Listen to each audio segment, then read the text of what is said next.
10వ తరగతి నూతన తెలుగు వాచకం తెలుగు పరిమళం.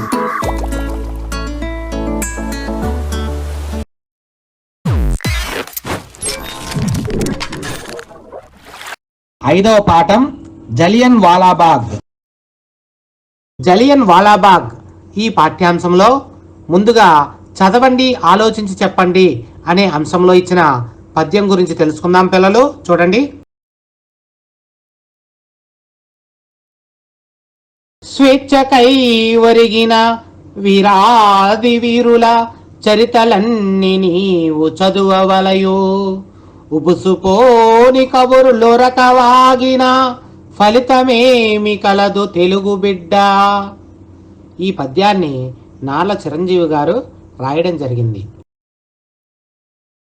ఈనాడు భారతీయ ప్రజలమైన మనమంతా స్వేచ్ఛగా జీవిస్తున్నాము అంటే కారణం ఎంతో మంది వీరాది వీరులు తమ ప్రాణాలను స్వాతంత్రోద్యమంలో కోల్పోవడం జరిగింది. అటువంటి వీరుల చరిత్రలన్నీ మనము చదవాలి, వారి గురించి తెలుసుకోవాలి.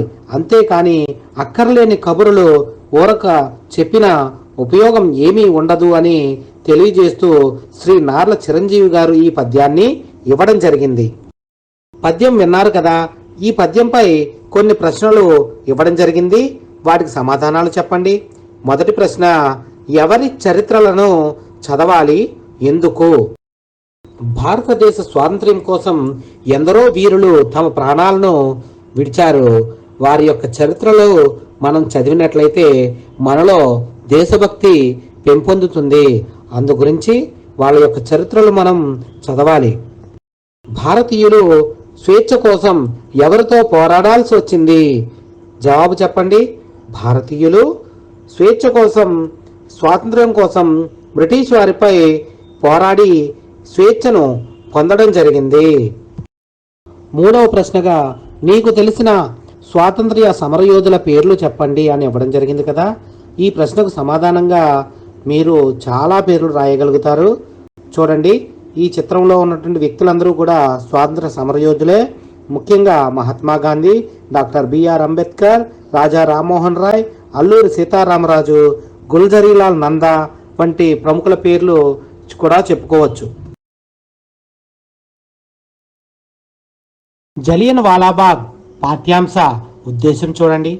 భారత స్వాతంత్రోద్యమాన్ని అణిచివేయడంలో భాగంగా బ్రిటిష్ అధికారి జనరల్ డయ్యర్ వేలాది మంది భారతీయుల ప్రాణాలను పొట్టన పెట్టుకున్నాడు.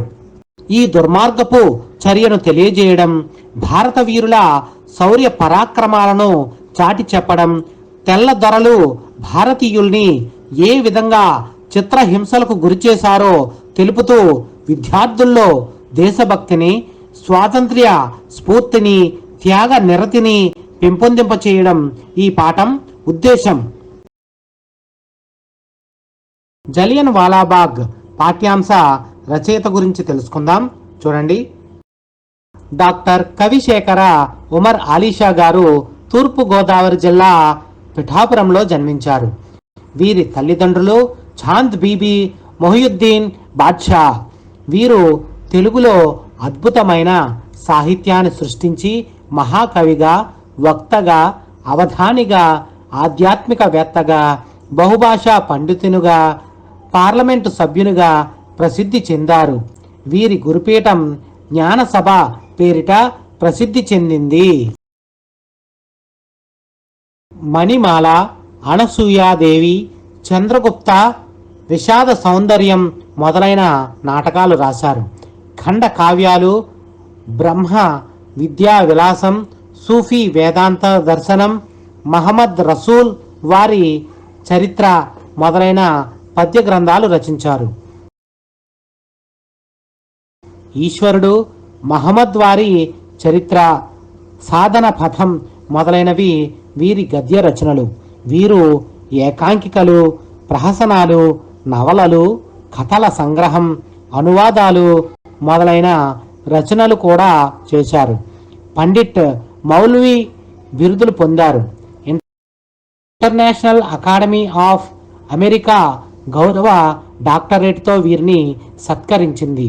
ప్రస్తుత పాఠ్యాంశం వీరు రచించిన ఖండ కావ్యాలు నుండి స్వీకరించబడినది. ప్రక్రియ ఖండ కావ్యం మహాకావ్యాల నుండి రసాత్మక ఘట్టాలను లేదా ఒకే కథా వస్తువు కలిగిన స్వతంత్ర ఘట్టాన్ని తీసుకొని రాసింది ఖండ కావ్యం. చారిత్రక ఘట్టాలను, స్వీయ అనుభవాలను, సన్నివేశాలను విడిగా గ్రహించి రాసిన కావ్యం కూడా ఖండకావ్యం అవుతుంది. ఇందులో ఆత్మాశ్రయ రీతి ఉంటుంది. వస్తువులోనూ, భావంలోనూ, శైలిలోనూ నవ్యత ఉంటుంది. జలియన్ వాలాబాగ్ పాఠ్యాంశ నేపథ్యం.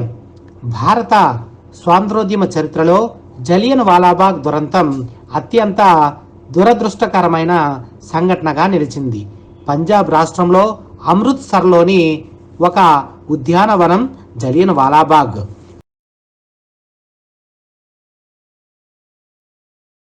1919 ఏప్రిల్ 13న పంజాబీలు జరుపుకునే వైశాఖి పండుగ వేడుక చూసేందుకు వచ్చిన ప్రజలు జలియన్ వాలాబాగ్లో బహిరంగ సభ జరుగుతుండటంతో అక్కడకు చేరుకున్నారు.